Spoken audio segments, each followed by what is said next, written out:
Juste avant d'appuyer sur le bouton de ta montre et de démarrer ton entraînement avec un super podcast dans les oreilles, eh bien, je t'invite à aller faire un tour sur devenirtriathlète.com/livre. Tu vas pouvoir découvrir le livre Devenir triathlète que l'on a rédigé à 7 mains sous la direction d'Olivier de Scooter et dans lequel on t'explique comment devenir triathlète, comment progresser en triathlon et enfin comment performer en triathlon. Et puis si tu cherches un club virtuel à rejoindre pour pouvoir bénéficier des entraînements et mettre en pratique tous les bons tuyaux que l'on a été glanés pour toi auprès de nos invités, eh bien devenirtriathlète.com/club, c'est là où tu trouveras toutes les informations. Allez, on arrête de parler, on se lance dans la 3e saison du podcast Devenir triathlète. C'est parti. Salut les sportifs, c'est Armano et je suis très heureux de vous recevoir dans un nouvel épisode du podcast Devenir triathlète. Comme à notre habitude, eh bien Olivier de Scooter m'accompagne pour co-animer cet épisode. Salut Olivier. Salut Armano, salut à tous. Je suis un petit peu malade aujourd'hui, donc voilà, j'espère que ça irait, que ma voix tiendra jusqu'au bout et sinon je laisserai Armano et notre invité du jour parler. Et puis voilà.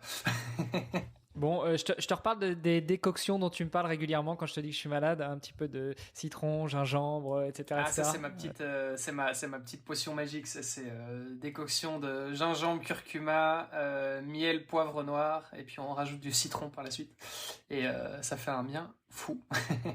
Bon, bah écoute, on va te laisser faire ça tout à l'heure si t'as effectivement plus de voix pendant que on échangera avec notre invité du jour, notre invité avec qui aujourd'hui on va parler évidemment sport, mais on va plutôt se concentrer sur le trail, voire l'ultra trail. Je veux parler de Mathieu Delpech. Salut Mathieu. Salut Hermano, salut Olivier, salut à tous. Merci de me recevoir aujourd'hui.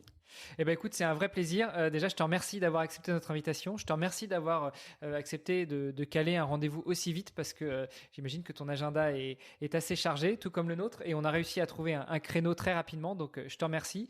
Tu me disais en off que demain, tu vas te retester sur une course. Mais alors, justement, c'est l'occasion de te poser la question. Déjà, qui es-tu? Qui est Mathieu Delpech et pourquoi est-ce que tu nous parles d'une course dès demain? Ouais, et ça dépend jusqu'où on remonte, mais ça peut être assez long. Moi, j'ai grandi dans le Cantal, et puis donc le Cantal, c'est quand même un terrain qui est assez nature, donc j'étais toujours à jouer dehors. Et puis petit à petit, ma pratique, elle a évolué du handball vers de plus en plus de sport nature à l'adolescence. Et puis je me suis mis vraiment dans la course à pied entre 15 et 18 ans. À 18 ans, j'ai fait une première sélection en course de montagne un peu par surprise, et c'est comme ça que j'ai mis un pied dans le haut niveau et dans le trail. Et petit à petit, j'ai augmenté les distances et maintenant je fais de l'ultra trail. Et là, donc ce week-end, comme tu disais, je fais une course de prépa pour les championnats de France qui auront lieu mi-mars. Et donc c'est un 35 km. Et puis en parallèle de ce parcours sportif là que j'ai résumé très brièvement, j'ai fait des études d'ingénieur. Et là, je suis à 2 doigts de finir puisqu'il me reste un mois de stage de fin d'études chez EDF dans les énergies et l'environnement. Et donc, je vais être diplômé aussi de ce côté-là. Tu mets en pratique la fameuse maxime latine Anima Sane Incorpore Sano, qui a été repris par une marque de chaussures asiatiques, la fameuse ASICS. Donc, tu as la tête bien remplie et puis les jambes bien chargées aussi. Bien chargées en muscles, hein, bien sûr. Alors, j'essaie de faire les choses bien. Je connais bien cette maxime parce que c'est celle de mon ancien équipementier. Donc maintenant j'ai évolué, mais j'essaie toujours de garder la tête sur les épaules et puis de faire les choses intelligentes. C'est quelque chose que j'avais à cœur de faire des études, puisque au début, j'avais pas du tout imaginé vivre de mon sport. Je faisais vraiment mon sport par passion parce que c'est ça qui me faisait vibrer. Et petit à petit, avec les résultats qui ont évolué, maintenant, je commence à espérer de pouvoir en vivre. Donc, c'est cool, mais j'ai jamais voulu mettre de côté les études. C'est quelque chose qui permet aussi de se construire et d'apprendre beaucoup. Donc, ouais. Tu nous as pas dit ton âge, Mathieu, pour ceux qui nous écoutent et qui ne te connaîtraient pas encore sur le bout des doigts. Eh j'ai 26 ans. 26 ans, bientôt diplômé d'un diplôme d'ingénieur. Tu disais que ça pouvait être long ta présentation si on remontait loin. Et justement, en termes de sport, tu nous as dit que tu as toujours évolué un petit peu dans la nature. Qu'est-ce qui a fait que quelqu'un qui évolue dans la nature, après tu passes plutôt sur un sport collectif et en salle, et puis après tu reviens à la nature. Quels ont été les différents switches qui t'ont amené à passer de l'un à l'autre? Non, mais j'ai toujours, quand j'étais jeune, j'ai toujours joué dehors, mais avec les copains, à gambader, grimper dans les arbres, etc. Donc j'ai toujours été sensible à ça, puisque en fait, moi, je suis la dernière maison au bout de la route. Après, c'est les chemins, c'est la nature. Donc dès que je sortais dehors, et on était forcément à jouer dehors. Donc j'ai toujours eu cette sensibilité. Mais ouais, c'est quand même à travers les sports co que j'ai commencé à avoir le goût du sport et du dépassement de soi. parce que ouais, j'ai fait du hand pendant 8 ou pendant presque 8 ans, jusqu'à 18 ans. Mais j'ai trouvé des limites dans le fait qu'on était quand même dépendant de l'investissement de l'équipe, que il y avait moins de gestion sur le résultat par rapport à l'investissement que dans un sport individuel. Et puis ouais, l'ambiance d'être dans les gymnases petit à petit, ben, ça m'attirait moins que d'être dehors et puis d'aller faire des heures à vélo, en courant, etc. Donc en fait, jusqu'à la fin du lycée, j'ai fait en parallèle du hand et puis après j'ai arrêté parce que j'avais vraiment plus envie de me concentrer sur les sports nature. Alors, quand tu dis que jusqu'à la fin du lycée, tu faisais du hand, c'est-à-dire que tu avais déjà commencé la course à pied avant, tu avais déjà commencé à prendre du plaisir dans la course à pied et en particulier sur les sorties longues, ou est-ce que la course à pied, elle intervenait plutôt comme moyen de préparation, un petit peu comme moyen de croiser avec tes entraînements en hand? Non, en fait, quand j'étais ado, je faisais.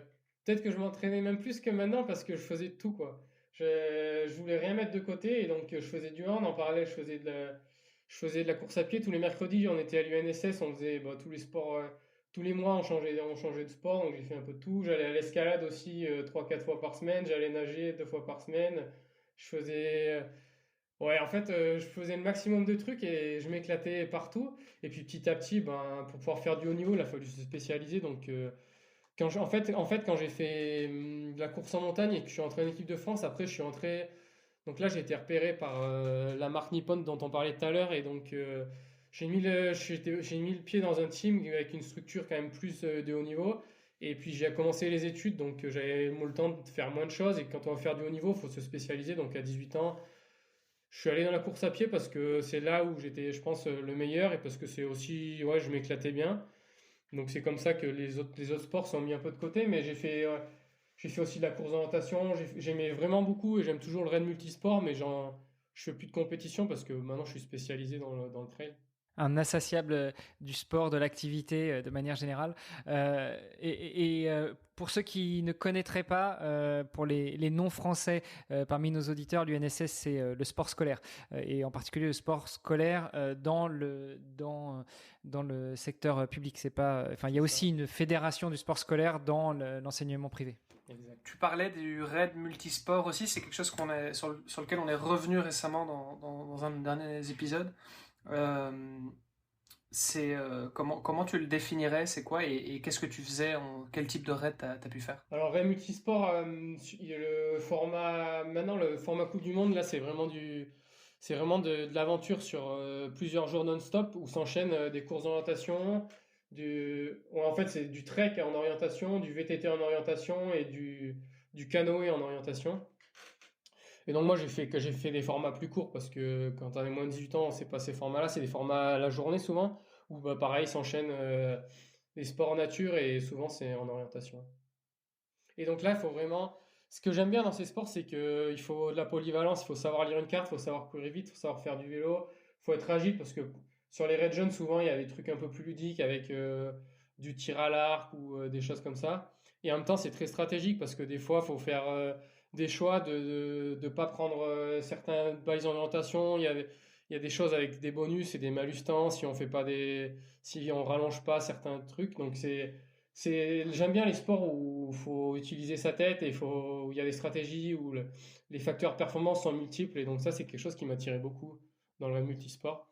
Donc ça, c'est ce que j'ai fait. J'étais champion de France jeune quand j'avais 18 ans. Et aussi, j'ai gagné une Coupe du Monde de raid jeune. Pareil, c'était à 17 ans, mais ça, c'est quelque chose qui n'existe plus. Mais c'était une belle aventure. Et puis surtout, c'est un sport qui se fait toujours en équipe. Donc en 2, 3 ou 4 selon les raids.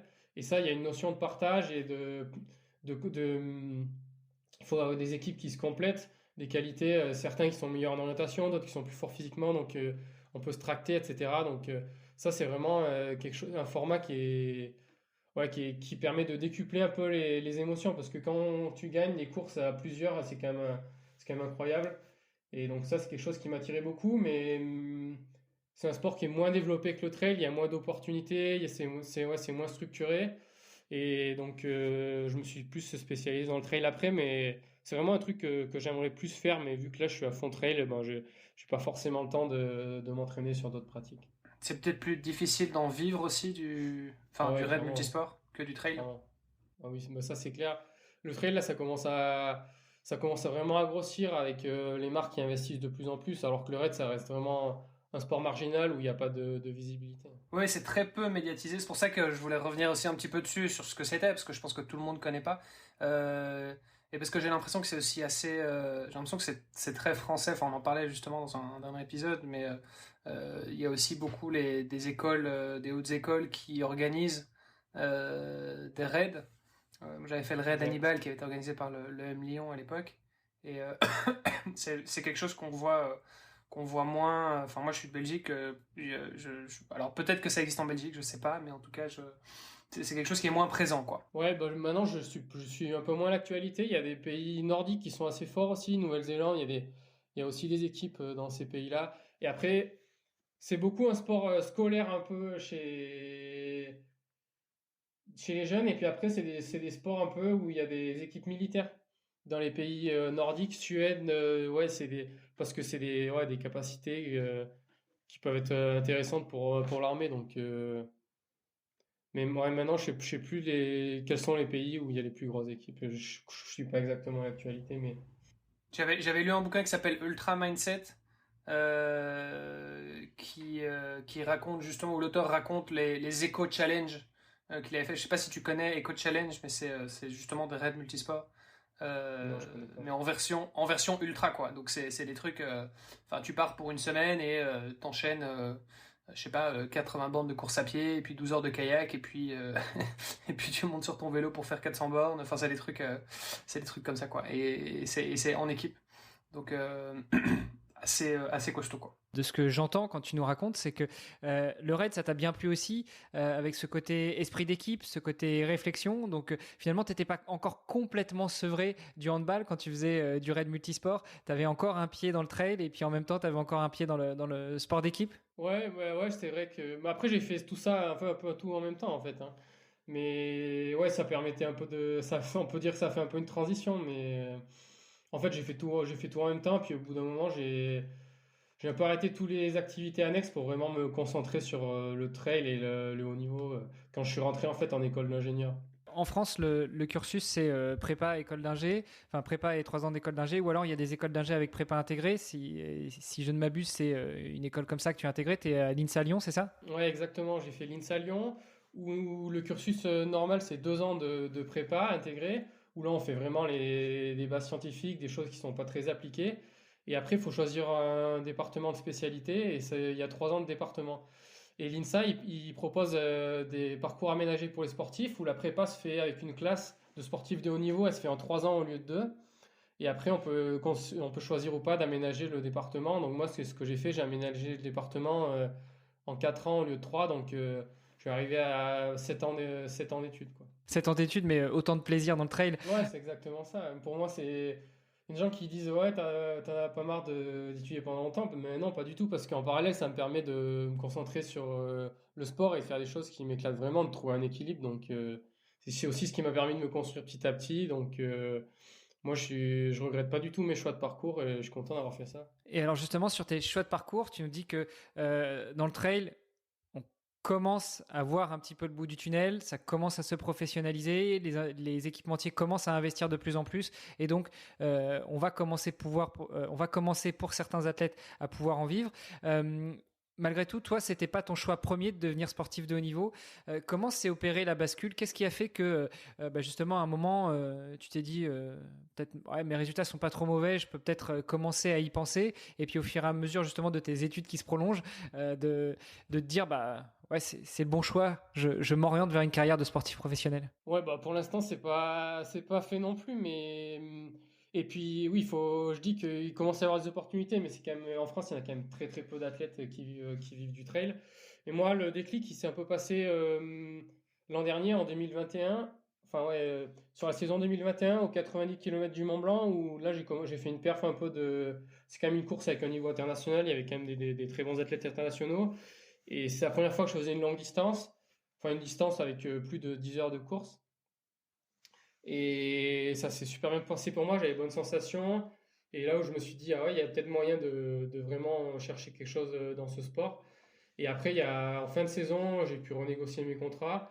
Et ça, c'est quand même c'est des sommes, je pense que par rapport à ce qui se fait dans le triathlon ou dans le cyclisme, c'est des tout petits contrats. Mais j'ai commencé à pouvoir me dire, ah ouais, je vais peut-être pouvoir en vivre. Et puis, en parallèle, là, en fait, l'ingénierie, quand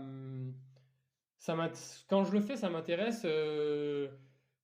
Je travaille, ouais, je regarde pas forcément ma montre toutes les 5 minutes quand je travaille, ça m'intéresse, mais c'est pas ça qui me fait vibrer.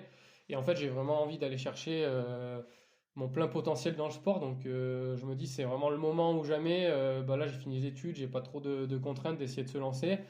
Et donc, j'ai trouvé des partenaires qui sont relativement, ouais, qui sont chauds pour me suivre dans le projet. Mais c'est quand même pas facile parce que comme c'est peu structuré, il faut vraiment.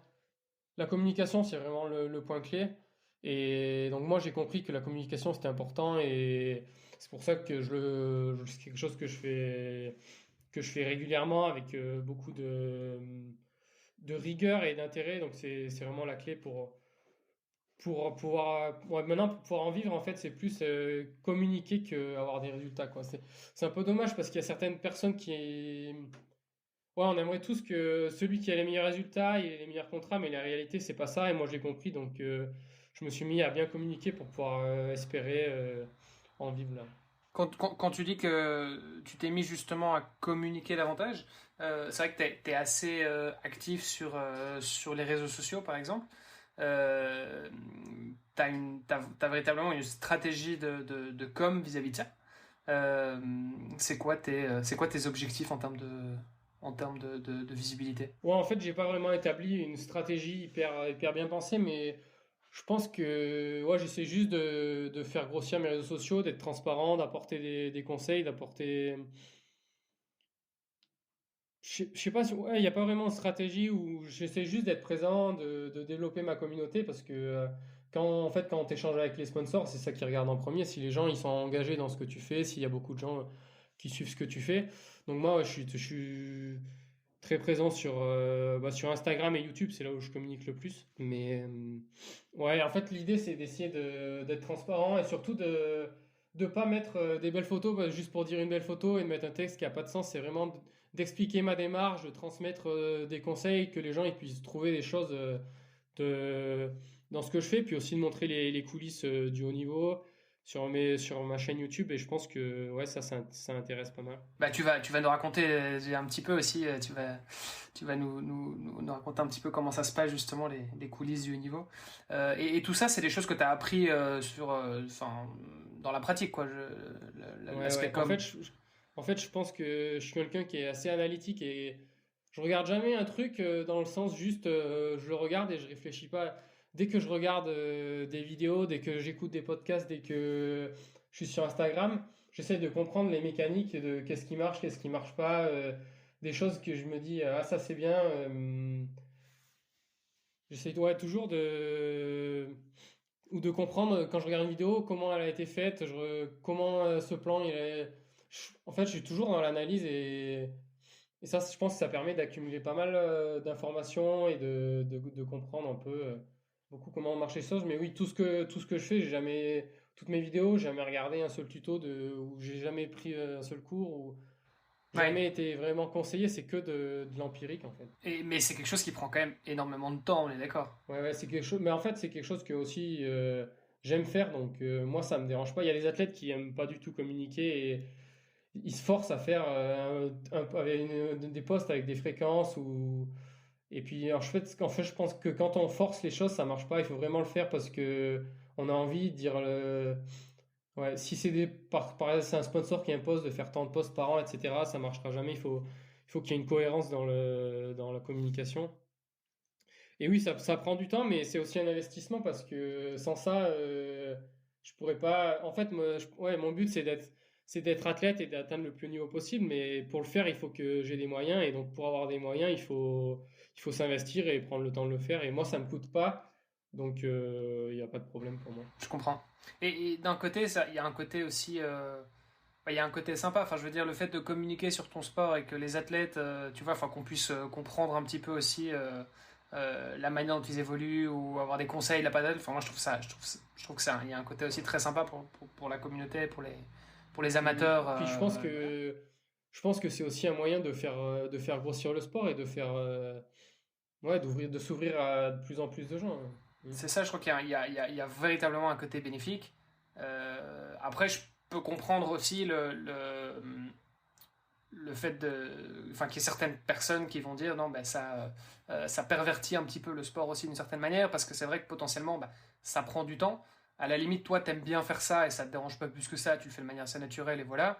Mais c'est vrai qu'il y a des athlètes qui potentiellement ben, vont pas forcément avoir les moyens de s'entraîner suffisamment parce que voilà, ils auront pas les sponsors derrière, et parce que ça vient d'un manque de communication, ou parce que tu dois commencer à faire de la com et que c'est pas ton truc et qu'en fait toi tout ce que tu as envie de faire c'est du sport mais tu es obligé de faire de la com, donc du coup tu t'entraînes moins. Enfin, je pense qu'il y a il y a les deux aspects, quoi. Et comment justement tu arrives à trouver le juste milieu? Moi, je te donne un exemple, je t'illustre ça tout simplement. Je me prépare pour un défi sportif. On le sait, l'argent c'est le nerf de la guerre. Je cherche des partenaires. Il y en a un autour de la table qui m'accompagne déjà pas mal. D'ailleurs, j'ai pas mis mon beau t-shirt aujourd'hui, il est sale, mais voilà. Je dirais pas que je me force parce que je m'amuse à prendre ma GoPro, à faire des vidéos à chaque fois que je vais courir, à chaque fois que je vais nager et à publier ça. Après, j'ai pas forcément le truc. Je m'étais fixé de faire une vidéo par jour et au final, je me rends compte que c'est super chronophage, ne serait-ce que monter la vidéo, ça va encore à peu près, mais après la publier, trouver le texte qui va bien, en faire la promotion, etc. Comment est-ce que toi, tu arrives à trouver le juste milieu et quel a été le déclic en fait qui a fait que finalement, toi, t'apportes ton image dans tes vidéos et tes vidéos permettent de mettre en avant ton image et donc forcément, on revient sur ce qu'on disait tout à l'heure, d'aller à la chasse aux sponsors et que les sponsors apprécient ton image, tes valeurs, ce que tu véhicules et donc aient envie de te soutenir et après on rentre dans un cercle vertueux et non pas vicieux. Une première chose, c'est que ma priorité, c'est toujours l'entraînement et ça passe avant tout, avant la communication. Et ce qu'il faut, c'est ne pas se forcer, quoi. Moi, l'envie, elle vient naturellement. Quand j'ai des idées, je pose des trucs. Bah, si j'ai rien à dire, je vais pas me forcer à essayer de trouver quelque chose absolument parce que je me suis dit, il fallait. Là, ça fait 2 semaines que tu n'as pas fait de vidéo, faut faire une vidéo. Ou là, ça fait tant de jours que tu n'as pas fait un post, faut faire un post. Le fait de le faire naturellement et de ne pas se forcer, ça permet de trouver un équilibre et que ça prenne pas la tête. Et puis, ouais, il faut juste se fixer des priorités. Moi, la priorité, c'est d'abord l'entraînement. Et puis, si j'ai le temps, si j'ai des idées, je fais de la communication. C'est comme ça que ça s'équilibre. Mais des fois, c'est vrai que des fois, je me dis, des fois, j'ai envie de faire une vidéo. Là, je sens que la vidéo, elle est bien et tout. J'ai envie de la sortir. Et des fois, je me retrouve à faire du montage à 10 heures du soir. Et là, je me dis que ça empiète un peu sur ma récupération. Et donc, il faut vraiment. Limite, moi, des fois, je suis trop content de faire des trucs. Donc, j'ai des idées, j'ai envie de créer. J'ai toujours envie de créer, de lancer des trucs, de créer. Et faut trouver l'équilibre pour pas que ça empiète sur ma récupération. Et donc, je me dis, bah, après 10 heures, t'éteins tout. Et puis, mais une ou deux fois, je me suis retrouvé à faire du montage. Et puis, je me rends compte que c'est déjà tard et parce que j'aime bien faire ça. Mais, donc, je me suis juste fixé les limites de ne pas le faire après 10 heures ou quand j'ai des. Faut pas non plus que ça empiète sur les relations sociales, etc. Donc, pareil, quand je suis avec ma copine, et ben, il faut se définir des créneaux et être rigoureux là-dessus. Mais moi, c'est comme ça que je trouve mon équilibre. En tout cas, je salue ta maturité pour ça, parce que moi, je t'assure que des fois, à 22 heures, je sais qu'il faudrait que j'aille me coucher, mais j'ai du mal à y aller. Je pense que c'est là aussi qu'on fait la différence entre les athlètes et les très bons athlètes, ceux qui arrivent à justement gérer tout le pan, l'entraînement invisible. Justement, en parlant d'entraînement invisible, donc tu nous l'as dit, tu fais du trail, de l'ultra trail. Tu vas certainement aller de plus en plus vers le long et l'ultra long. Euh, Toi, en parlant d'entraînement invisible, qu'est-ce que tu mettrais dedans? On a compris qu'il y a la récupération. Je pense qu'il y a, enfin, la récupération et en particulier le sommeil. Je pense qu'il y a d'autres choses. Il y a aussi l'alimentation. Est-ce que tu peux nous parler de tout ça, de tous ces à côté de l'entraînement? Bah ouais, ouais, avec plaisir. Ben, c'est sûr que pour avoir une démarche de haut niveau, c'est 24 heures sur 24, quoi. Il faut que faut que tout soit optimisé. Et ça sert à rien de s'entraîner si on dort pas enfin, si, ça sert à quelque chose, mais ouais, les clés, c'est vraiment le sommeil et la nutrition, comme tu l'as dit, et nutrition et hydratation, on peut mettre ça ensemble. Mais, ouais, l'entraînement, c'est 2 3 enfin, les grosses journées, peut-être 4-5 heures par jour, mais le haut niveau, c'est 24 heures sur 24 et Le sommeil, c'est vraiment. Après, on peut essayer il y a tout ce qui est gadgets de récupération, supplémentation, mais ça, c'est vraiment pour aller gratter des pourcentages. Et ça sert à rien de prendre une demi-heure de plus le soir pour faire du pistolet de massage si tu dors pas assez, quoi. La priorité, c'est. De toute façon, toutes les études le montrent. Plus tu dors, moins tu te blesses, mais tu récupères, plus tu progresses. Donc, faut vraiment. Je mettrais même ouais, le focus sur le sommeil, c'est vraiment la clé. Dormir, moi, je dors ouais, au moins 8 à 9 heures par jour. Et puis, tous les athlètes de haut niveau que je connaisse, il n'y en a pas un qui gratte sur son sommeil et ils font des siestes, etc. Donc, ça, c'est vraiment le numéro un. C'est, ouais, pour pouvoir s'entraîner, il faut pouvoir récupérer. Et le sommeil, je pense que c'est vraiment ce que je mettrais en priorité. Et après, l'alimentation, c'est aussi quelque chose que, au quotidien, je surveille énormément. En fait, je suis pas rigide dans le sens où quand je suis avec des gens ou quand je suis en stage ou enfin en stage avec mon équipementier ou qu'il y a des restos qui se proposent, je fais pas forcément gaffe. Mais par contre, au quotidien, j'ai vraiment une hygiène de vie, je pense, sur la nutrition qui est hyper rigoureuse. C'est un sujet qui me passionne pas mal, donc j'ai quand même j'ai beaucoup lu de contenu, beaucoup écouté de contenu sur la nutrition et je fais vraiment très attention à la qualité de mon alimentation. Et après, quand on fait du sport d'endurance avec des gros volumes horaires, eh ben, je pense que la priorité, d'arriver de compenser ces pertes caloriques. Parce que sinon, on peut vite tomber dans le surentraînement ou sur des syndromes de surentraînement et au niveau métabolique et puis hormonal que tout se dérègle. Et puis là, ça peut être très très long à remettre en place. Et puis après, ouais, la priorité, c'est de compenser les pertes caloriques. Et puis après, on peut se pencher sur tout ce qui est micronutriments, vitamines et minéraux, etc. pour être plus précis. Mais ouais, parce que si je devais donner un seul conseil en nutrition, c'est compenser les pertes caloriques et puis manger des aliments peu transformés au final, au quotidien, quoi. Ouais, avoir une alimentation la plus saine possible, et dans Ouais. saine, on entend le moins transformé possible. Bah ouais, parce qu'en fait, pour avoir un corps qui performe, faut être en santé. Et donc, pour être en santé, bah, ça passe par l'alimentation et par le sommeil. Mais puis, il y a beaucoup de gens, ils se posent la question, ouais, qu'est-ce qu'il faut que je mange en compétition pour performer? Mais je pense que le plus important, c'est ce que tu manges tous les jours pour être en bonne santé. Puis après, si tu es en bonne santé, eh ben, là, tu peux te poser la question de qu'est-ce que tu vas manger en course pour optimiser la performance, mais c'est pas sur les choses sur lesquelles je pense qu'il faut réfléchir en priorité. Ouais, non, ça, on est bien d'accord, et c'était aussi effectivement l'approche de Valentin Lacroix, nutritionniste, qui est passé sur le podcast et avec qui on a coécrit aussi le livre Devenir triathlète, où on commence vraiment sur l'alimentation au quotidien, et ça, c'est ce qui va te permettre effectivement, comme tu dis, d'être en bonne santé, et de pouvoir encaisser tes entraînements et ton mode de vie au sens large. Tu parlais de compenser les pertes caloriques. Bon, a priori, ça semble assez évident. Maintenant, je pense que c'est pas toujours facile de savoir. Est-ce que toi, il y a plusieurs écoles. Est-ce que tu es plutôt du style à mesurer le nombre de calories que tu vas ingérer par jour, ou est-ce que tu fais plutôt ressenti? Non, moi je fais plutôt ressenti. J'ai déjà fait sur des journées pour avoir une ordre d'idée ouais, d'exactement combien je consomme et si ça compense. Mais moi je fais quand même plus au ressenti, j'écoute ma satiété. Et puis, ouais, si les jours où je m'entraîne beaucoup, ben, je vais essayer de manger un petit peu plus, ou les jours où je m'entraîne moins, de manger un petit peu moins. Mais ouais, ce que j'écoute en priorité, c'est ma satiété. Mais parce qu'après, bon, tu peux avoir faim et manger des pâtes, manger des légumes, manger des protéines, enfin je veux dire. Excusez-moi. Mais donc, tu peux avoir faim, et en fait, c'est pas pour autant que ce que tu vas manger sera le mieux à ce moment-là. Typiquement, enfin, je sais pas, t'as plutôt tendance à prendre des protéines et des glucides après tes entraînements, pendant les phases de récup. Comment est-ce que tu fais pour gérer tout ça? Est-ce que t'as des plats déjà type? Tu te fais accompagner d'ailleurs, peut-être, t'as des plans de nutrition? Comment ça se passe? Et ben, en fait, à force de lire et de me renseigner, ben, tu comprends un peu que les grandes lignes directrices. Et non, moi, au quotidien, ouais, j'ai toujours une base à peu près qui est toujours la même. Et après, j'ajuste en ajoutant plus ou moins de glucides les jours où je m'entraîne beaucoup, où je m'entraîne moins. Et puis, ouais, je travaille quand même avec un nutritionniste où j'avais fait un gros bilan cet été.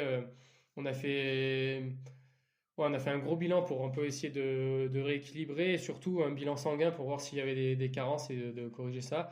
Et ouais, il m'a dit que dans les sports d'endurance, les sportifs d'endurance avec lesquels il avait travaillé, j'étais un qui mangeait le plus sainement et le plus adapté à ma pratique et qui avait un des meilleurs bilans sanguins, mais il y a toujours des petites choses à aller gratter, notamment j'étais un peu bas en zinc, le fer j'étais un petit peu bas aussi malgré une petite supplémentation, on a ajusté ça et on a refait un contrôle là au mois de novembre et en 6 mois j'avais bien remonté, j'avais jamais eu aussi des aussi bons paramètres hématologiques dans le sens où sur l'hématocrit j'étais plus haut que d'habitude, c'était remonté. Bon après on peut pas être sûr à 100% que ce soit lié à ça, mais il y a quand même beaucoup de facteurs qui sont remontés grâce à ces petits ajustements.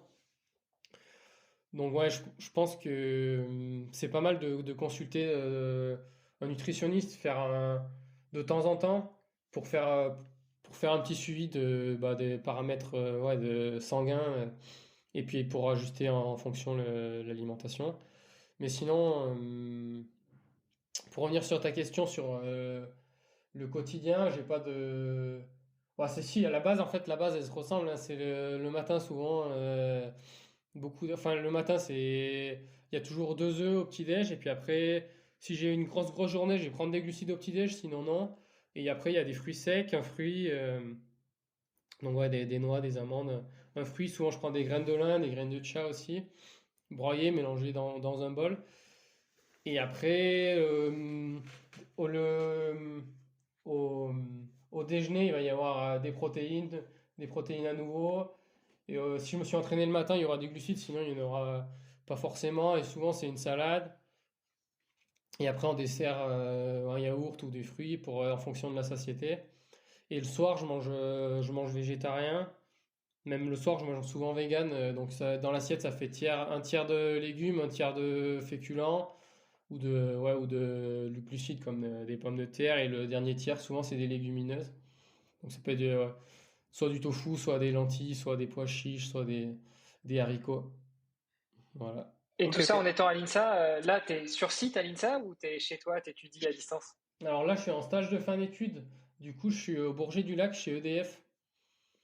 Mais ouais, je suis dans une petite chambre au Crous. Là, c'est pas toujours facile, mais moi, j'aime bien prendre le temps de cuisiner et parce que ouais, je pense que c'est important. Donc ouais, tous les jours, je cuisine mes trucs. Bon, Mathieu, on a parlé de pas mal de choses, là, de nutrition, de sommeil, de récupération, on a parlé d'entraînement aussi un petit peu. Il y a quand même une question qui me reste en tête, c'est tu as l'air de faire quand même beaucoup de choses entre la com, le sport, les études. Comment tu fais pour gérer tout ça, pour gérer ton emploi du temps? Est-ce que tu as des trucs à nous partager? Non, là, bah, mon emploi du temps, là en ce moment, vu que je suis quand même en stage de fin d'études, c'est comme un boulot d'ingénieur. Donc il y a quand même. Et c'est temps plein, ça, ton stage. Ouais, ouais. Là, je fais Donc 35 tu heures par travailles semaine. du lundi au Donc, vendredi, quoi. ouais. Par contre, quand j'ai passé les entretiens, j'ai direct mis en avant mon profil et expliqué que j'avais des besoins de souplesse. Et donc ça, c'est quelque chose que je pense que sans ça, ça serait assez compliqué. Et là, tant que je suis là au moment stratégique, aux réunions et que je fais mon travail, et ben, je peux organiser mes journées comme je veux. Donc ça, c'est quand même un gros plus le fait de pouvoir travailler dans une grosse entreprise et en même temps d'avoir la souplesse. C'est-à-dire que tant que je fais mes heures au boulot et que je produis ce que je veux, ben, le midi, je peux faire une pause si j'ai envie de faire une pause d'une demi-heure et puis pour finir à 15h30 et puis me faire un long entraînement le soir, c'est possible. Et si je veux prendre une pause de 3 heures le midi pour aller faire une sortie vélo et bosser un peu plus tard dans l'après-midi, c'est aussi possible. Donc ça, c'est quand même quelque chose qui est pas mal pour mon organisation. Et après, ouais, c'est juste de la rigueur ouais. Après, du coup, je travaille avec un entraîneur qui me planifie mes entraînements et qui est très à l'écoute pour ajuster en fonction s'il y a des choses qui viennent s'ajouter. Donc ça, c'est quand même pratique. Et donc, et quand il reste du temps, ben, des fois, je fais de la communication. Et souvent, la communication, ça se fait depuis le home trainer. Quand je suis sur le vélo et que je fais pas des intervalles, et ben, ça m'arrive de rédiger des posts Instagram ou de faire du montage vidéo en étant sur le home trainer. Ça permet d'optimiser un peu le temps. Et ouais, faut juste avoir de la rigueur. Et puis, ouais, quand on est passionné, en fait, les choses, elles se font simplement. Et puis, surtout c'est des habitudes, en fait. C'est création d'habitudes. Et quand tu fais ça depuis des années, d'enchaîner les choses pour moi, c'est pas des contraintes, en fait, d'aller m'entraîner ou juste là, je sors du boulot, je vais m'entraîner et puis je reviens, je mange et après, soit je fais mes stories, je fais mes trucs et puis ça s'enchaîne, quoi. Mais ouais, quand là, la priorité un c'est l'entraînement avec mon coach. Autour de ça, j'organise le boulot, mais ouais, les deux s'organisent un peu entre eux, puisque des fois, le boulot, il y a aussi des moments où je peux pas, il y a des réunions ou des trucs comme ça, que ça, je peux pas faire bouger. Donc, les deux se coordonnent. Et puis, quand il reste du temps, je fais de la communication. Et puis, voilà. Et le reste du temps, je dors. C'est Ok. vrai que c'est Ça assez te laisse dense. un peu de temps pour la vie sociale aussi ou pas? Ou tu fais un peu une croix là-dessus? Non, bah, en fait, la vie sociale, souvent, c'est dans les entraînements. Mais en dehors, pas énormément. Faut avouer que non, faire des soirées. Mais en fait, c'est aussi des choses qui m'attirent pas, quoi. Faire des soirées avec des copains, ou enfin, c'est des choses, je ressens pas forcément le besoin. Et du coup, par contre, dès que j'ai des entraînements où je peux partager avec des copains, j'aime bien demander à des gens, trouver des gens pour s'entraîner ensemble, parce que ça, c'est un peu le moment de sociabilisation. Mais ouais, c'est vrai que là, en ce moment, il n'y a pas énorme ouais, de vie sociale en dehors du sport, quoi. Ah ouais, c'est quelque chose qu'on. Enfin, moi aussi, avec le triathlon, on me pose souvent la question de, bah, en fait, c'est quand que tu t'as plus de temps pour voir tes potes ou la famille. Bon, en réalité, ouais, il suffit de parvenir à combiner les deux. Et c'est clair que c'est ce qu'il y a de mieux à faire, quoi. Si tu peux dire, bah, je fais une sortie vélo ou course à pied et en même temps, bah, ça me permet de faire un petit catch-up avec quelqu'un, bah, tant mieux. Et tu gagnes du temps, quoi. Ah ouais. Mais c'est vrai qu'en dehors du sport, j'ai pas énorme de potes qui sont pas dans le milieu du sport, quoi. Tout le monde est dans ce milieu-là et après tout le monde comprend et ouais, ça s'organise comme ça. Bon, t'as l'excuse d'être sportif de haut niveau, ce que nous, on n'a pas, Olivier et moi. Mais, mais bon. On parle de sportif de haut niveau. Pour autant que je sache, le trail n'est pas encore sport olympique. Je sais que ça se discute un peu. Euh, Tu y crois ou pas? Est-ce que tu penses que le trail sera un jour une discipline olympique? Non. Ok. alors pourquoi un non si tranché? Non, parce que pour toi, le trail, c'est du long? Ou non, parce que même s'il y a beaucoup d'efforts qui sont faits sur des épreuves un peu plus spectaculaires et donc un peu plus courtes, tu crois pas que ça arrivera à se mettre en place un jour? En tout cas, pas le trail tel que je le conçois. Après, il peut y avoir, oui, il peut y avoir quelque chose qui s'appelle du trail au jeu, mais ça sera pas du trail comme moi j'ai envie de faire ouais, comme je le conçois, le trail vraiment dans la nature. Il peut y avoir une version bah, comme le VTT qui est devenu sur des boucles et très artificielle. Je dis pas que ça m'attire pas parce que la performance, ça m'attire aussi en soi, quoi. La performance pour la performance, ça m'attire aussi, mais bon, je sais pas trop en fait. Je suis pas fixé, mais bon, pour l'instant, je le vois pas trop arriver d'ici peu, donc bon, on verra. Ok. Et du coup, donc t'es devenu pro. Ça fait combien de temps que t'es passé pro? En fait, pro en trail, c'est il y a, c'est difficile à définir. C'est pas comme dans le vélo. Tu as un contrat pro, bah, il y a un salaire minimum. Tu es dans une équipe World Tour ou une équipe juste en dessous, je sais plus comment ça s'appelle. Et puis, il n'y a pas une limite franche. T'es pro, t'es pas pro. Il y a des gens qui gagnent, qui pourraient être pros, mais qui ont quand même des travails à côté. Il y en a d'autres qui font que ça, mais qui en vivent pas. En fait, il n'y a pas vraiment de modèle défini. Et là, moi, j'aime bien dire je suis pro en trail parce que j'ai envie d'en vivre et maintenant j'arrive à sortir l'équivalent à peu près d'un SMIC. Donc voilà, pour donner un ordre de grandeur, c'est quand même pas des masses.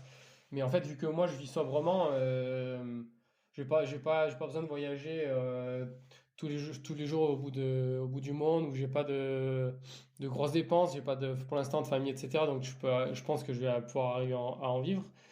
Mais ouais, alors, ça fait quand.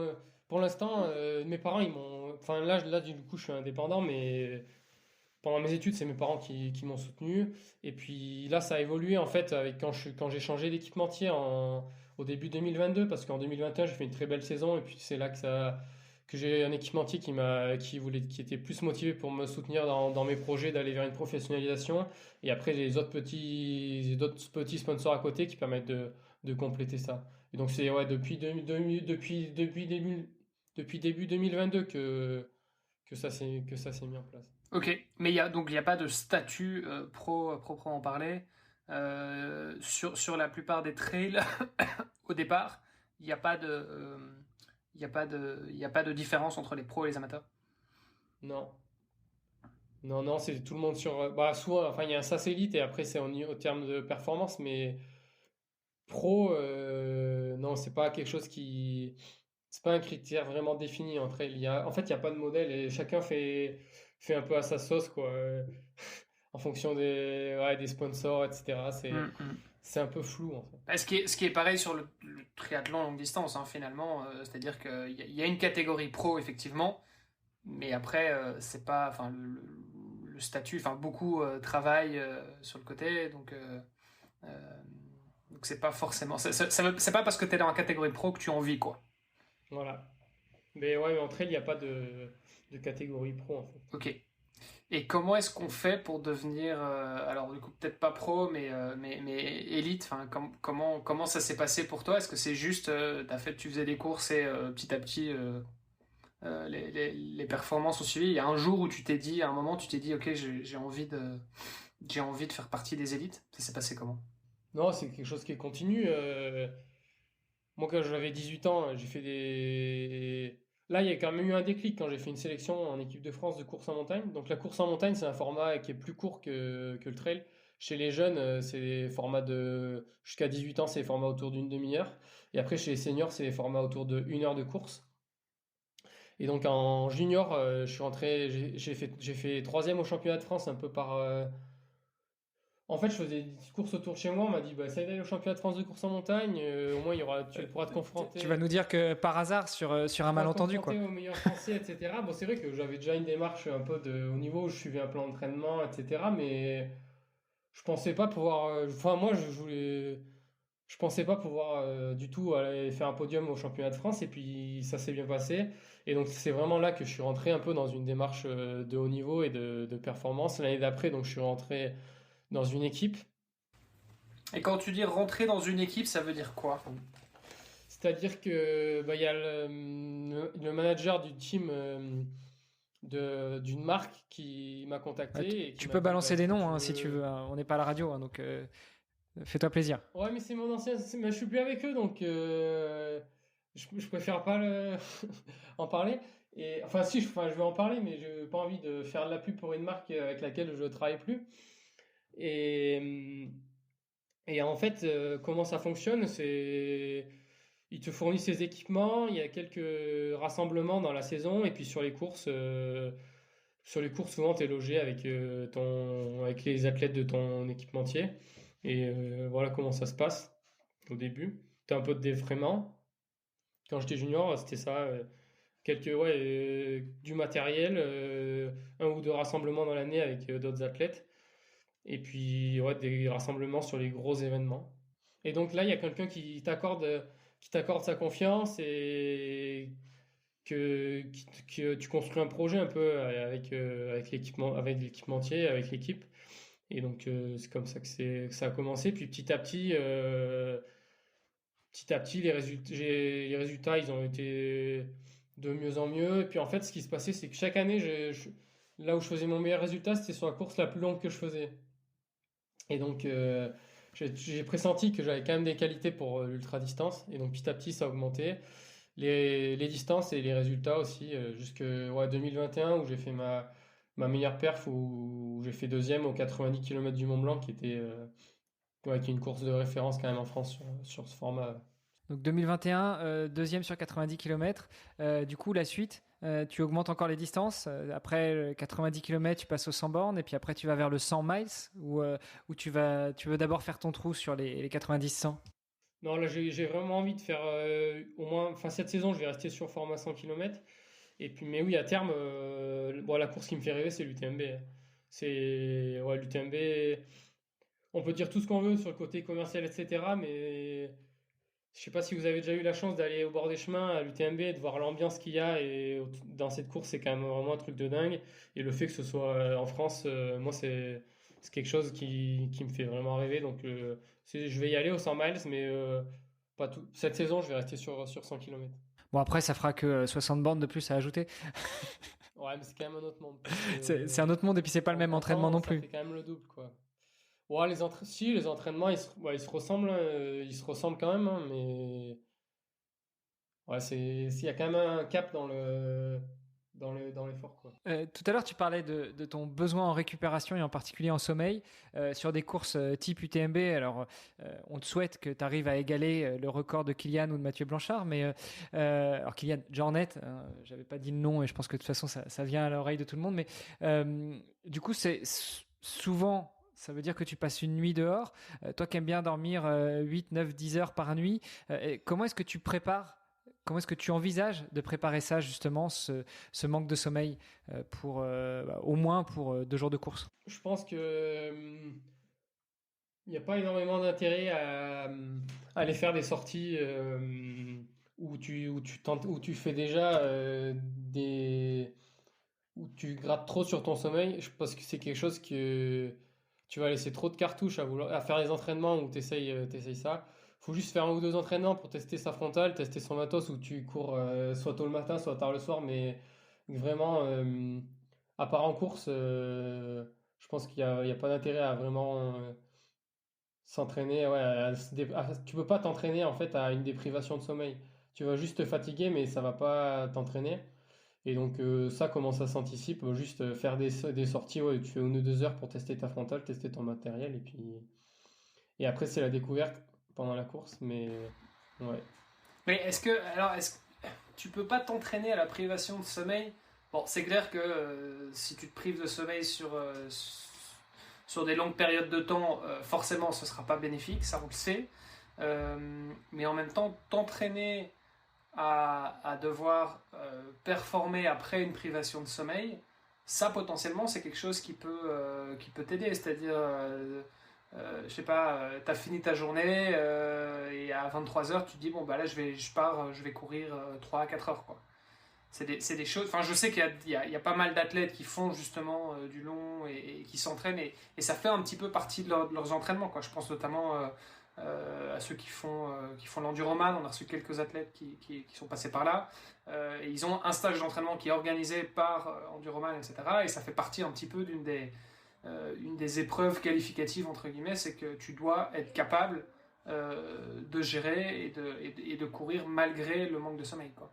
Ouais, bah, je pense qu'en trail, ça se fait pas énormément, mais ouais, pour les épreuves où c'est vraiment plusieurs jours, il y a peut-être des intérêts à le faire. Ouais. Après, c'est vrai que bon, toi, en soi, 100 km, bon, sans vouloir minimiser le truc, évidemment, hein, mais je veux dire, ça reste. Alors, c'est long, évidemment.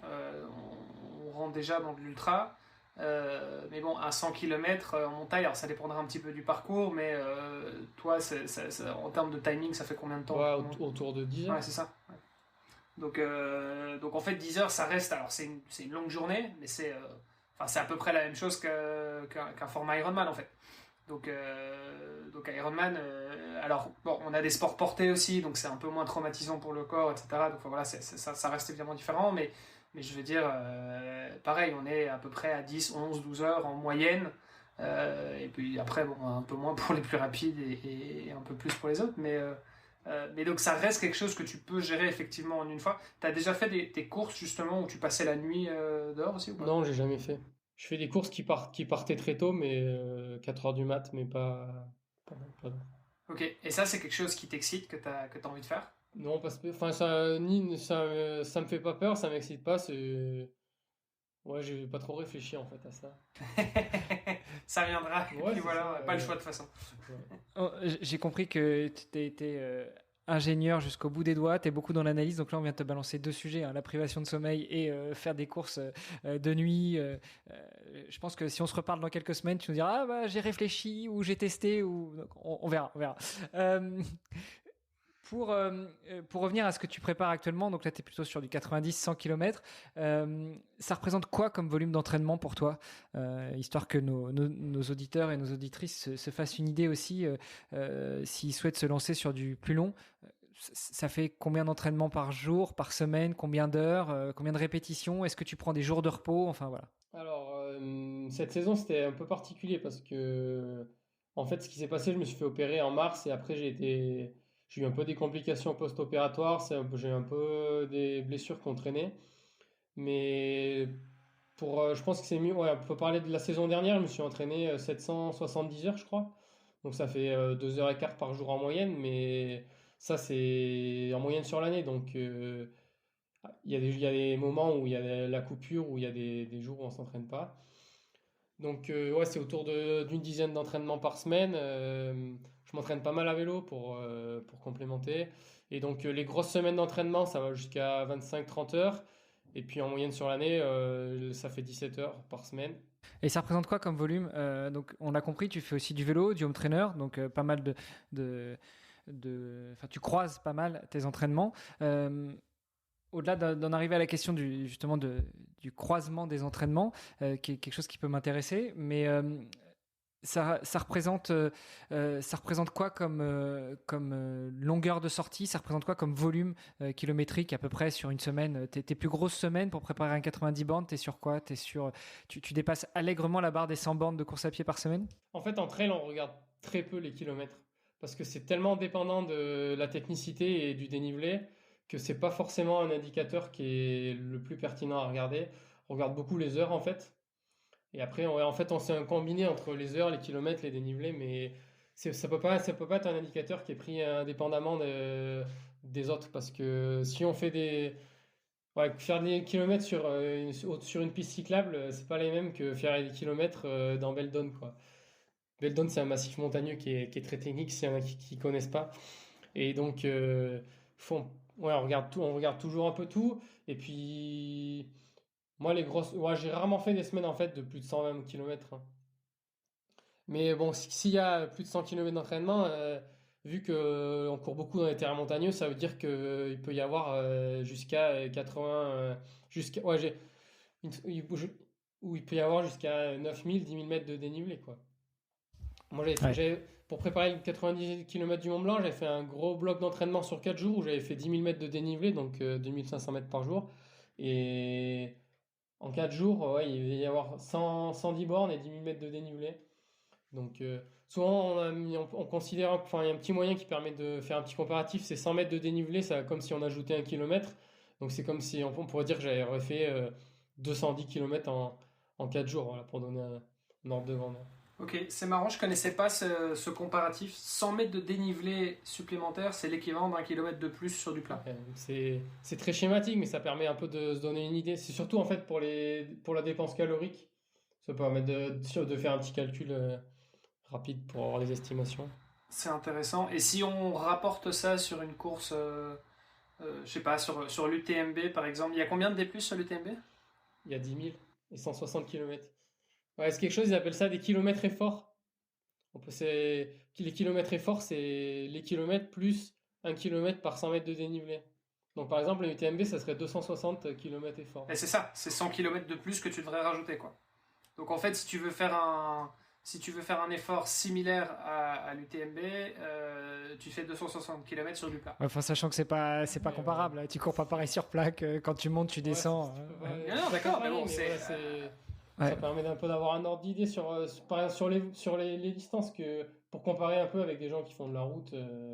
Voilà, ça permet de.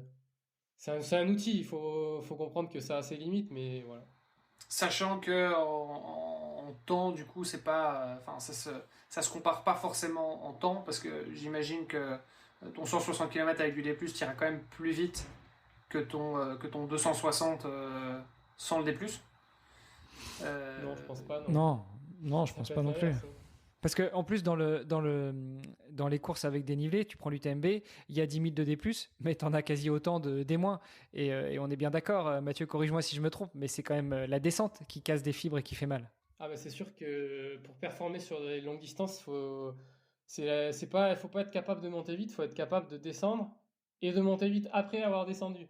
Donc faut être capable de résister aux forces excentriques et ça c'est ce qui fait des gros dommages musculaires.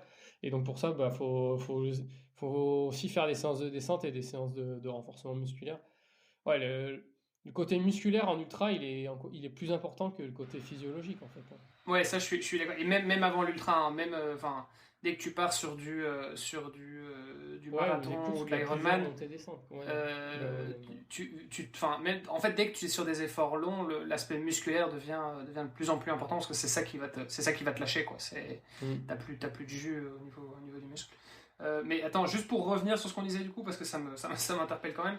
Tu partais sur du 10 km/h de moyenne à peu près. Sur un 100 km. Après, l'UTMB, c'est peut-être un peu plus lent du coup, parce que c'est plus long. Mais donc ça veut dire que si tu gardes plus ou moins la même moyenne sur une UTMB, tu fais, tu fais 16 heures pour l'UTMB. Bon. Ouais, l'UTMB c'est 20 heures la gagne. Mais... Ouais, voilà, c'est ça. Donc il faut rajouter une petite marge parce qu'effectivement on est sur des distances plus longues et potentiellement avec un peu plus de D+. Mais ton 260... Ouais, parce que ton 260 km en 20 heures, ça veut dire que tu fais du 13 km/h. Ouais, mais sur les records de 24 heures, ils vont plus vite que ça. Donc, Ils vont plus vite que ça, oui. Je vous accorde le point. Et ça, je comprends que du 24 heures, ça te fait pas forcément... ça t'excite pas là en ce moment. Là, t'es vraiment sur du trail, sur de la montée, de la descente, de la nature, plus que de faire une boucle comme... Autant j'ai dit tout à l'heure, la performance pour la performance, ça peut m'attirer, mais la performance pour le 24 heures, ça m'attire pas. Et puis de toute façon, je pense pas avoir les qualités. Courir à plat, c'est quand même vraiment différent de courir en montagne. Et ouais, j'ai pas trop les qualités de courir à plat. J'ai vraiment plus les qualités de technique et d'endurance musculaire qui est spécifique dont on a besoin en trail. Comment on fait pour s'entraîner en trail, au-delà de juste courir sur des terrains accidentés? Est-ce que tu as des exercices typiques, des éducatifs ou quoi, ou du travail en salle que tu fais pour ça? J'ai intégré cette année du travail de musculation, mais en fait, naturellement, faire du dénivelé positif, c'est du travail de musculation parce que tu es vraiment sur des régimes de contraction qui sont concentriques et tu es obligé de développer ta force parce que pour monter, à un moment, faut de la force. Et donc, ouais, comment on fait pour s'entraîner en trail? Là, c'est une question. C'est quand même un peu long. Enfin, c'est quand même très vaste pour répondre à ça, mais ouais, de toute façon, c'est comme tout. Faut faire une grosse base. Faut quand même une grosse base foncière hein, parce que ouais, à un moment, faut quand même faire des heures. Et puis, comment on fait? Ouais, tout est à travailler. Et, ce qui est bien, c'est qu'il y a vraiment. Faut travailler les aspects techniques, il faut travailler les aspects musculaires, il faut travailler les aspects physio, il faut travailler aussi la nutrition parce que je pense que c'est quand même ça se travaille aussi à l'entraînement. Non mais je veux dire vraiment par rapport à la technique, tu vois la technique de course. Alors je sais plus qui nous avait dit ça sur le podcast, mais c'était ressorti à l'époque. Je me demande si c'était pas Sébastien Chéniaud qui était passé sur le podcast il y a à peu près un an, qui avait dit le trail en fait c'est 3 sports. C'est monter, descendre et courir. et effectivement, c'est vrai que, techniquement, c'est 3 choses qui sont très différentes quand tu es sur du plat, que tu montes ou que tu descends. Comment est-ce que tu fais pour travailler justement cette technique, par exemple sur les descentes? Ouais, la descente, c'est quelque chose qui se travaille pas mal et pour ça, il y a des séances spécifiques. Moi, ce que j'aime bien faire, c'est sur des blocs pour un peu développer ça. Et donc, il y a des séances, ça consiste juste à faire des répétitions de descente. Et tu remontes soit en trottinant, soit en marchant. Et donc, tu prends une descente et tu essayes à chaque fois de descendre de plus en plus vite. Donc, les premières séances des blocs, les premières séances des cycles de développement des qualités techniques où tu commences par faire, par exemple, 4 fois 150 mètres de D- sur un chemin qui est un peu technique. pour arriver à un total de 600 mètres de dénivelé négatif. Et puis au fur et à mesure, tu augmentes au fur et à mesure du cycle. Tu peux aller jusqu'à des séances jusqu'à 1200, 1300 mètres de cumulé ou de descente, tu descends à bloc. Et je pense que c'est pas mal de faire des répétitions sur des sections de descente qui sont pas trop longues. Il y a aussi des protocoles où tu fais juste tu prends une descente de 1000 mètres de dénivelé négatif et tu descends à bloc.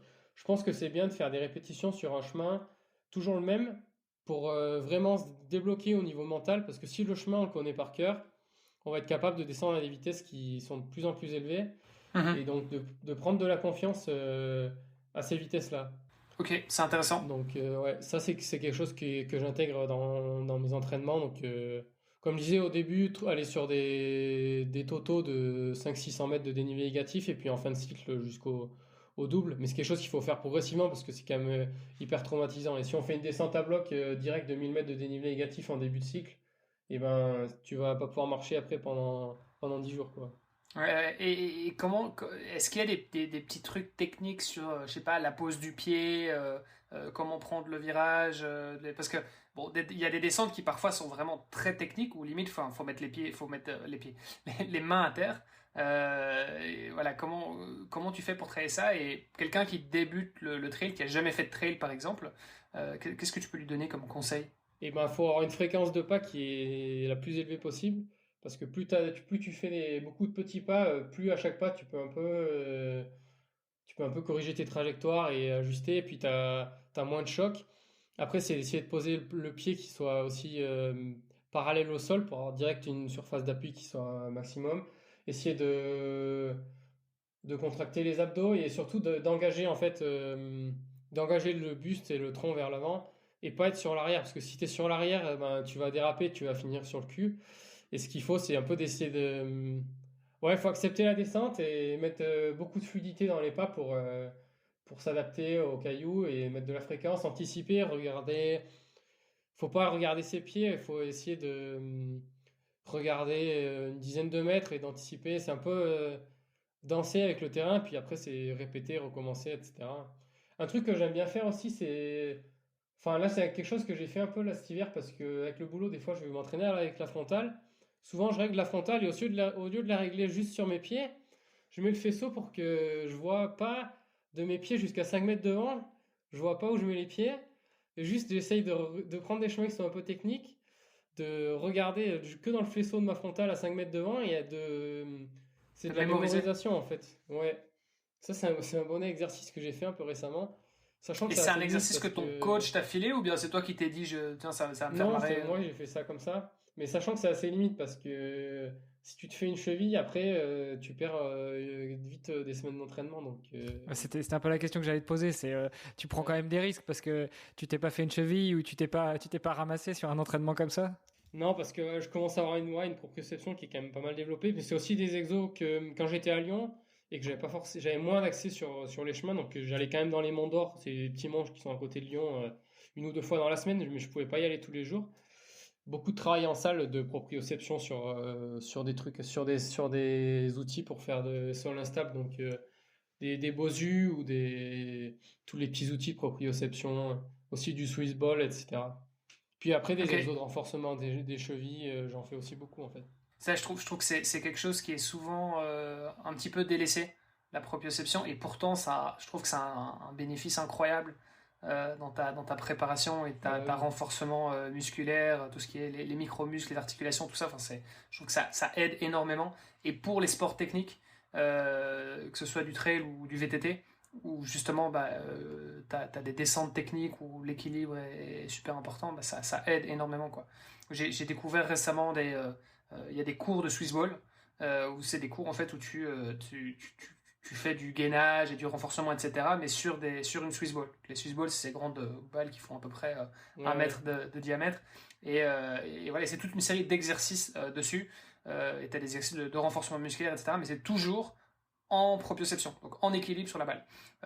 Et en fait, je trouve ça assez incroyable comme exercice. Je trouve que ça aide énormément, quoi. Ouais, c'est assez complet. Un petit truc de Nico du LTP, notre copain podcasteur, c'est faire le pélican quand tu te brosses les dents. Donc en gros, tu fais un peu de travail de proprioception pendant que tu te brosses les dents. En théorie, tu te brosses les dents 2 à 3 fois par jour, un minimum. Donc avoir à côté de ton lavabo où tu te brosses les dents, un petit, c'est pas ces coussins péteurs, mais c'est ces petits coussins où justement t'es pas forcément en équilibre avec quelques picots dessus. Hop, tu le sors, tu brosses les dents sur un pied le matin, tu brosses les dents sur l'autre pied le soir. Et mine de rien, ça te fait 6 minutes de travail de proprioception que tu peux intégrer dans ton quotidien. Et puis, à la fin, ça rend quand même pas mal service, et notamment en trail et en course à pied, parce que les chevilles morflent bien en trail. Ouais, c'est vrai que c'est une bonne idée. Je vais peut-être faire ça, tiens. Petit tips de gestion du temps. C'est ça. Ok, mais c'est parce que cet aspect technique en descente, j'ai quand même l'impression que c'est un truc parfois qui est fort inné.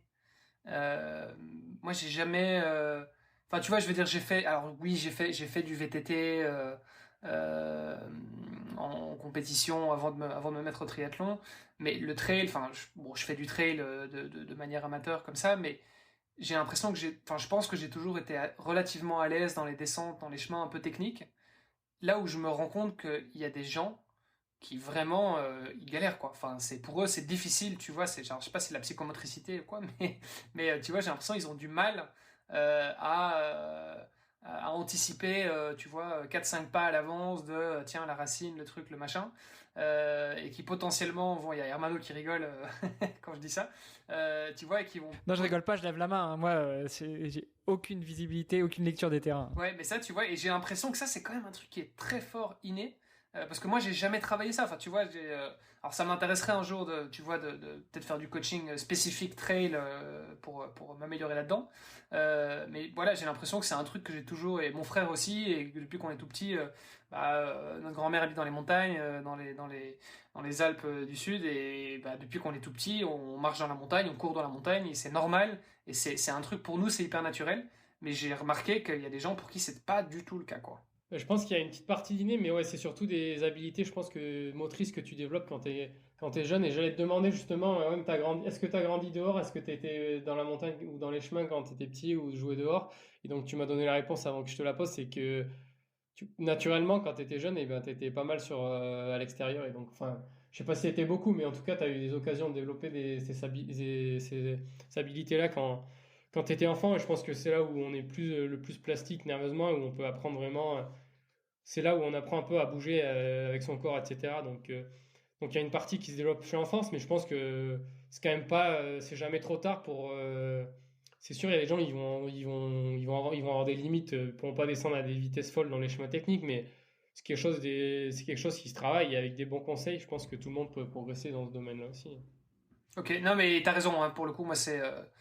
Mon enfance, moi je l'ai passé dehors. Il y avait pas de télé à la maison. C'était à l'extérieur tout le temps, dans le jardin, dans la forêt, dans les bois, en train de faire des cabanes sur mon vélo. Enfin voilà, et effectivement, c'est peut-être que ceci explique cela. C'était une autre époque. Hyper intéressant. Moi aussi, j'ai passé mes journées dehors quand j'étais petit, mais moi j'habitais en ville, donc forcément je travaillais pas ma proprioception de la même manière, j'ai travaillé sur le bitume. Ouais, c'est peut-être ça, oui. C'est peut-être ça. Quand tu descends aussi en trail, moi il y a un truc que j'ai toujours, qui m'est toujours resté à l'esprit, c'est que tu vas toujours attaquer avec l'avant. Enfin, en fait, tu vas faire glisser un petit peu ton pied avec l'avant du pied.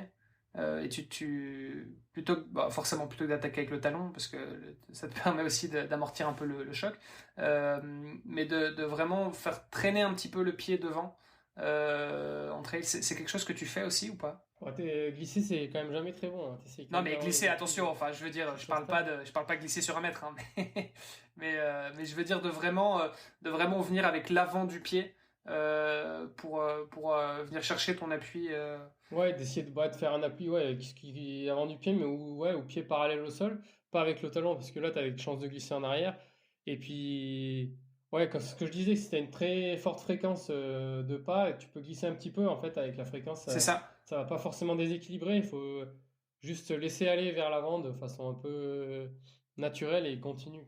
C'est ça. Non, mais je vois effectivement ce que tu dis. Alors, je sais pas si tout le monde comprendra, mais en tout cas, ouais, c'est ça. C'est cette façon de venir poser l'avant du pied Et en fait, si ça, en fait, au plus ça va glisser, au plus il y a le milieu du pied et puis éventuellement le talon qui va te rattraper, quoi, qui va venir adhérer un peu par la suite. On est d'accord sur sur la technicité du mouvement ou pas? Ouais, c'est un peu compliqué en visio faudrait faire un petit atelier au bord d'un chemin pour que. Ouais, on se mette d'accord, mais- et encore, parce que là on est en visio pour l'enregistrement, mais nos amis auditeurs, eux, n'auront que la voix. Donc voilà. Mais donc effectivement, c'est plein de petits gestes qui sont importants effectivement pour le trail, parce que la descente est très technique, là où la montée, ce sera beaucoup plus de l'explosivité musculaire. Enfin, ce sera cette capacité justement de faire des efforts concentriques. Et puis dès que c'est sur du plat, là, t'essayes de courir le plus vite possible, quoi. Moi, je voulais revenir sur l'aspect sport complémentaire et croisé, justement. Tu me dis que tu fais pas mal de vélo, pas mal de home trainer. C'est quelque chose que tu as intégré très tôt dans ta préparation ou c'est venu un petit peu par la suite? Et pourquoi, en fait? Est-ce que tu fais du vélo parce que tu es un trailer, donc tu devrais courir, non? Évidemment, tu auras compris Ouais, le hashtag ironie, hein. c'est arrivé très tôt parce que, comme je disais, à l'adolescence, je faisais déjà du sport croisé naturellement, puisque je faisais du VTT, je faisais tous les sports un peu de nature et à l'extérieur qui me plaisaient. Et donc ça, je l'ai gardé dans mon entraînement, le vélo, parce que la course à pied, quand même, c'est traumatisant. Et si on veut s'entraîner pour des longues distances, il faut quand même faire du volume. Et c'est vraiment... Le vélo, c'est quand même, ça permet de quand même faire du volume horaire sans tous les chocs de la course à pied.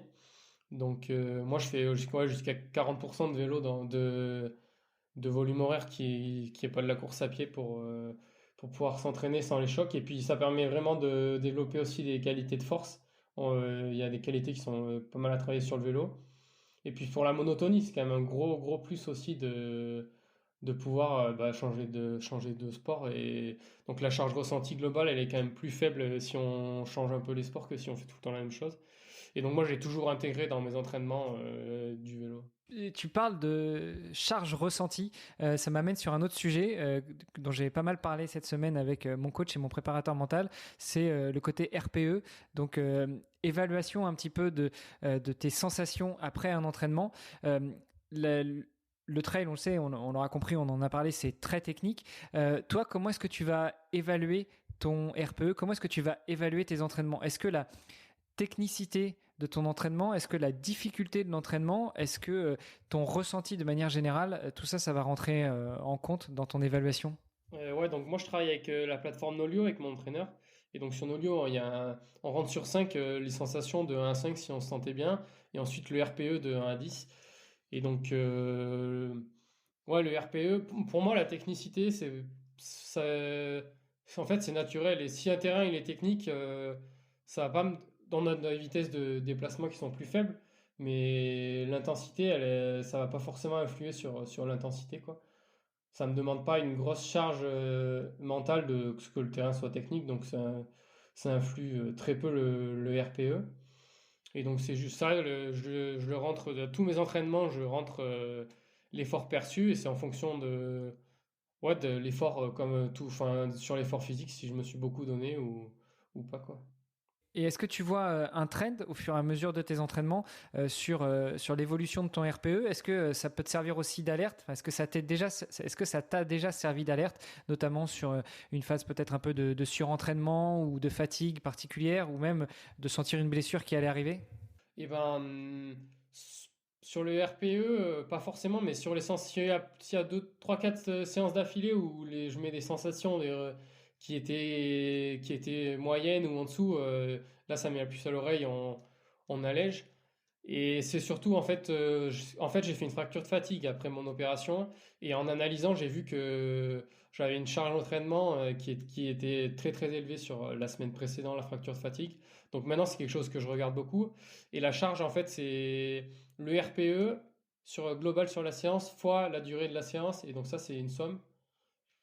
Donc fois la durée en minutes. Et donc si on fait donc ça, c'est quelque chose que maintenant je regarde aussi. toutes les semaines, je regarde. Tu parles de ta fracture de fatigue, justement. Donc, d'abord l'opération, et après, quand tu as repris, tu as fait une fracture de fatigue ou c'était inversé? Ouais, c'est ça.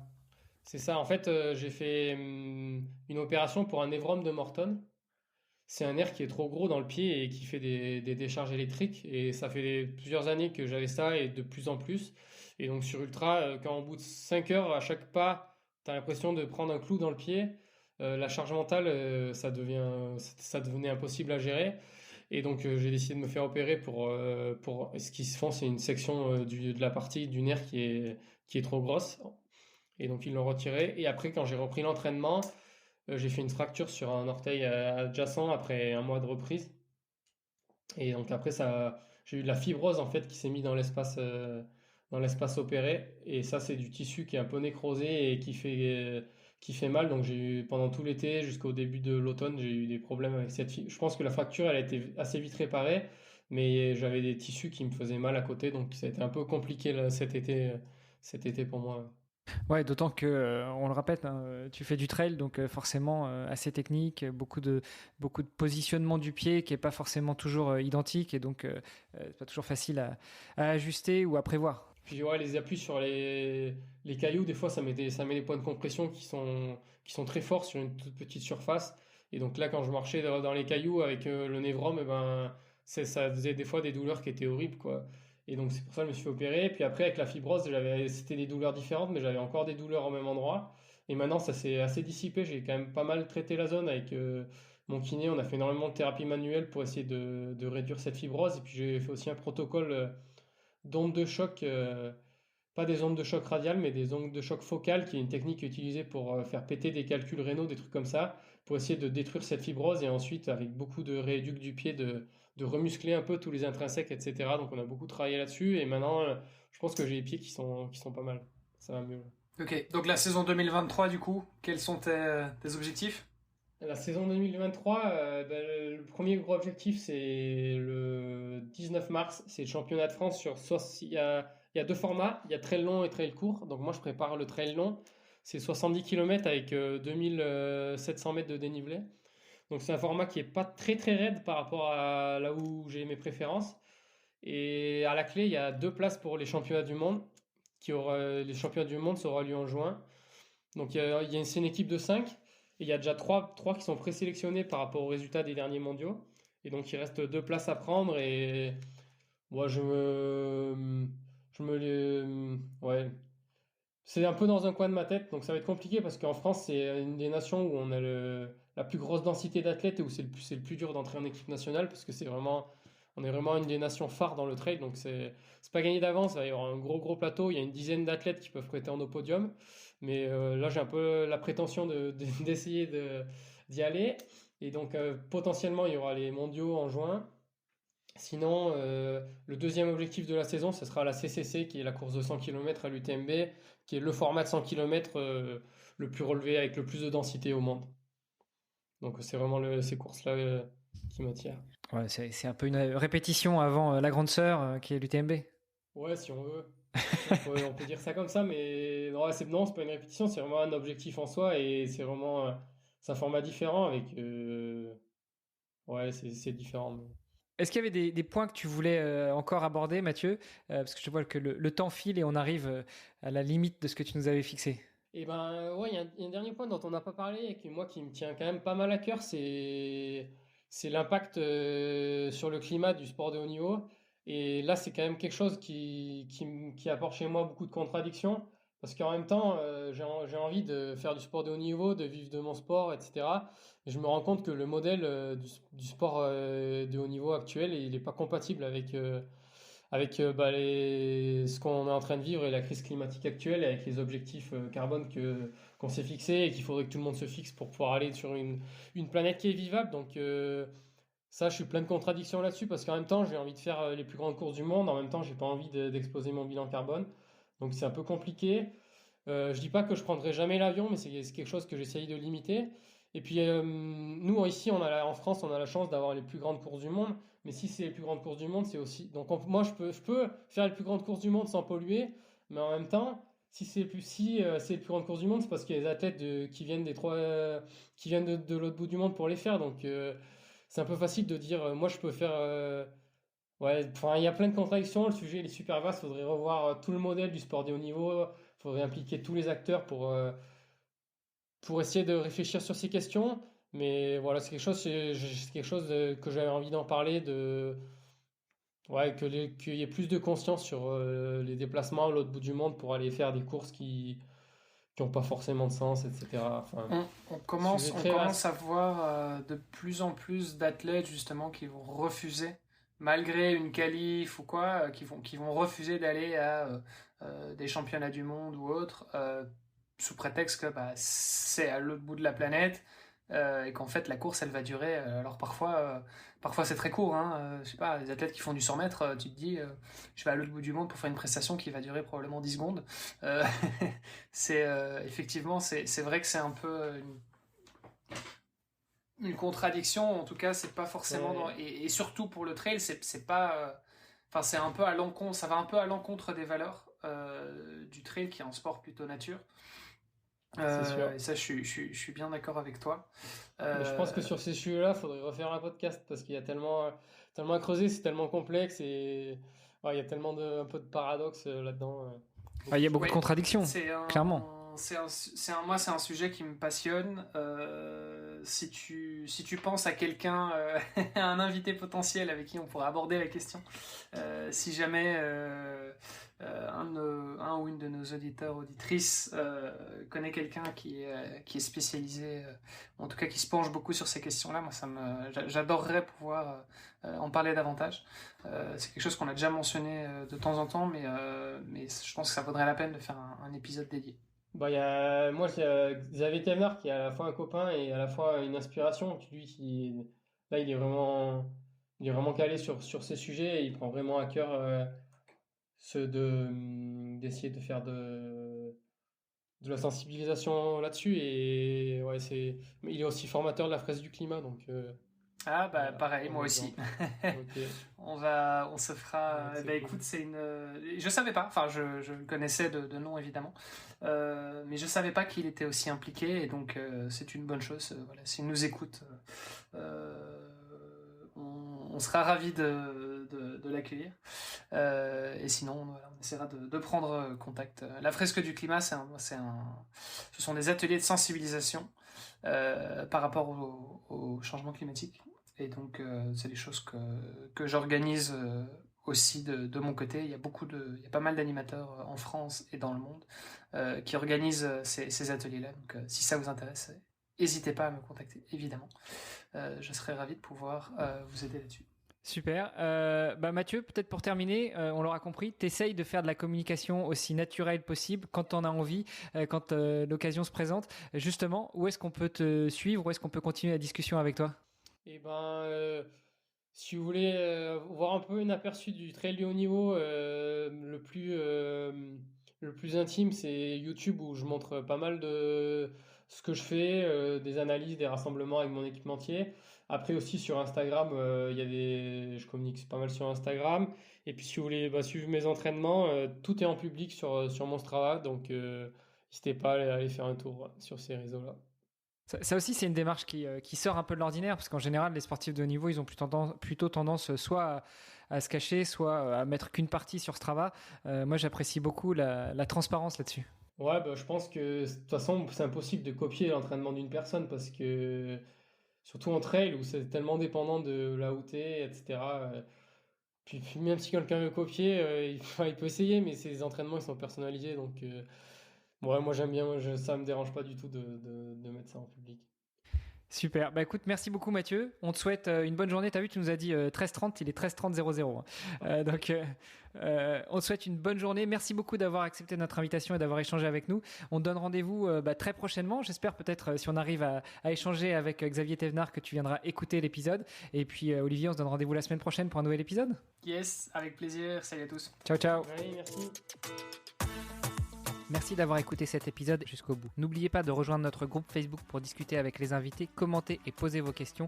Et Olivier et moi, nous vous répondrons dans un prochain épisode. À la semaine prochaine. Salut les sportifs.